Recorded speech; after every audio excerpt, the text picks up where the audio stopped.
Don't just aspire to make a living. Aspire to make a difference. Anything you want good, you can have. So claim it. Work hard to get it. When you get it, reach back. Pull someone else up. Each one, teach one.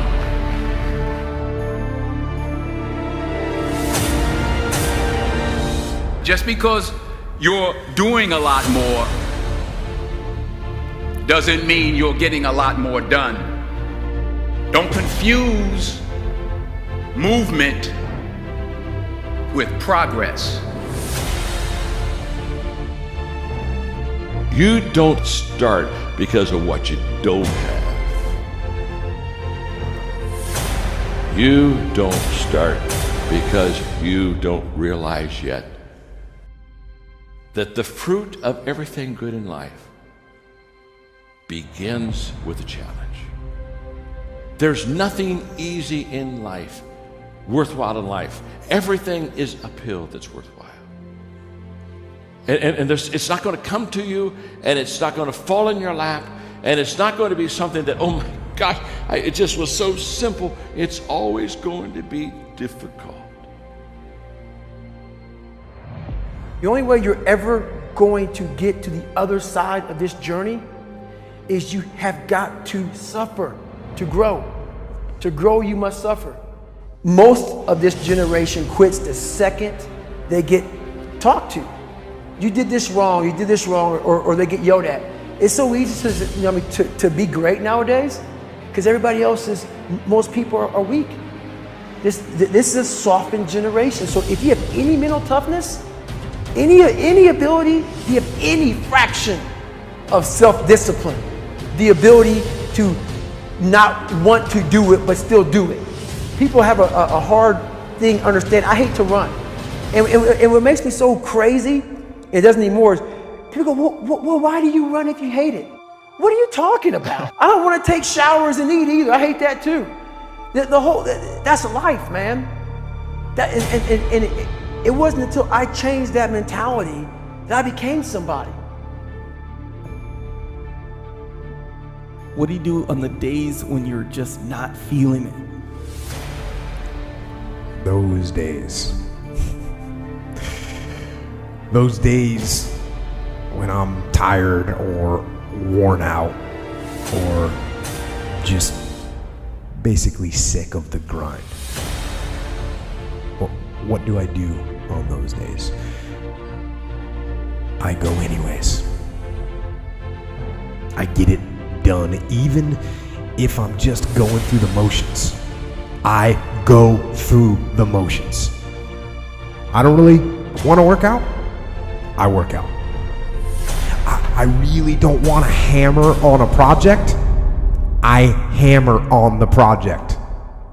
Don't really want to get up and get out of bed. Yeah, I get up and get out of bed. But if you can get through to doing things that you hate to do, on the other side is greatness. So have dreams, but have goals.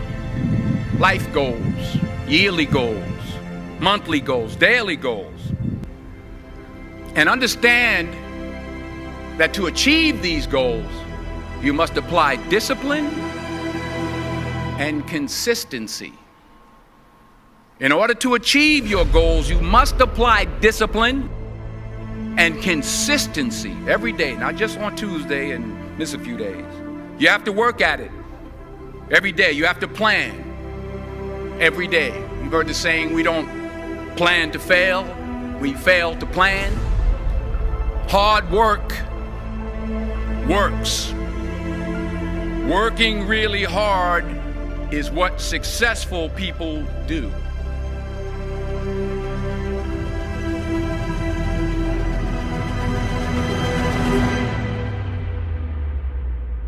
Do not listen to that little voice. Instead, go through the motions. Lift the weights. sprint the hill, work on the project, get out of bed. Now, as an overall rule, I do not like procrastination. You need to get things done.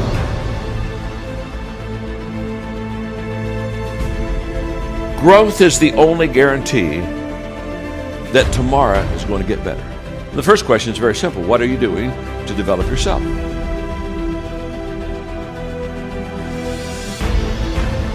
,99% of people today are just assuming that somehow they'll get better. Very sad, folks, very sad. Because let me tell you something about assumption. Assumption is a huge disappointment in life.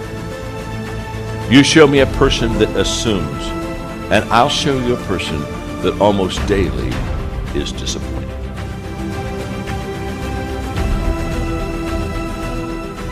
For me to fix this, I gotta read what the hell is wrong with David Goggins. Not blame anybody. Read my book and say, okay, I'm afraid of my shadow. How can I overcome that?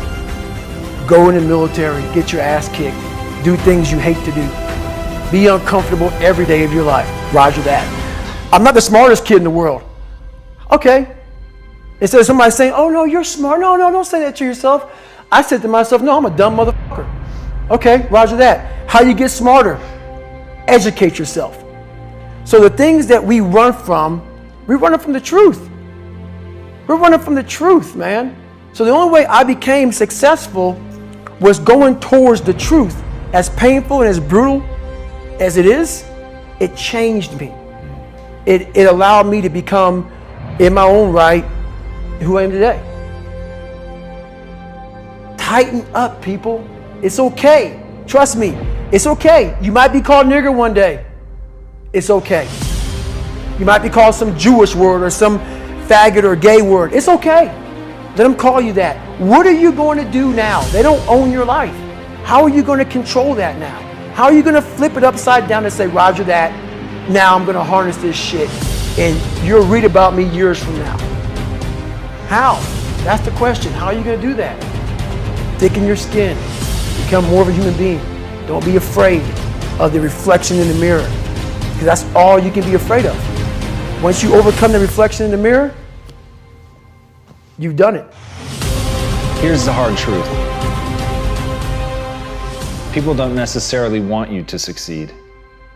And the bigger your dream, the more people that are going to come out of the woodwork to try to stop you. As Oliver Emberton said, the only way to avoid pissing people off is to do nothing important. But if you're striving for something important, if you're trying to make real change, if there's something in your life that you are absolutely hell-bent to make happen, you have got to understand that you're going to be fighting against something. People are going to be pushing back against you, and it is going to be your ability to hold true to that vision that's going to determine whether you can pull it off. And as Victor Hugo said, you have enemies? Good. It means you stood up for something at some point in your life. And that's what people miss. They somehow want to get through this unscathed. They somehow hope that with this grand change that they want to make, that people just fall in love, that they see your vision, that they fall in line behind you and that they want you to lead them. That's not the way that people work.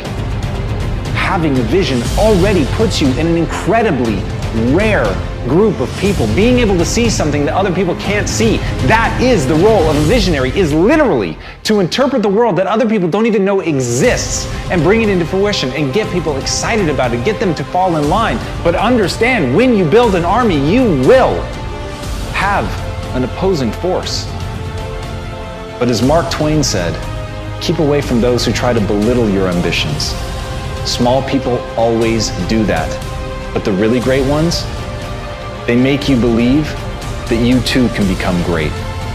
And that's the kind of person that you want to surround yourself with. You want to surround yourself with people that believe in you. You want to surround yourself with people that even when they can't see it, they can see you. Even when they don't understand what you're trying to build, they believe in you and they're willing to get in line and they're willing to meet that opposing force. And when you're able to galvanize people around your idea and push it forward and paint for them the world not as it is, but as it could be, That's when you can make change. But you can't be afraid to piss people off. You have to know that they're coming for you, and you have to be willing to fight. Because if you're not willing to fight, you might as well sit down now. So if you're gonna be one of the few that stands up, you've got to stand up prepared for war.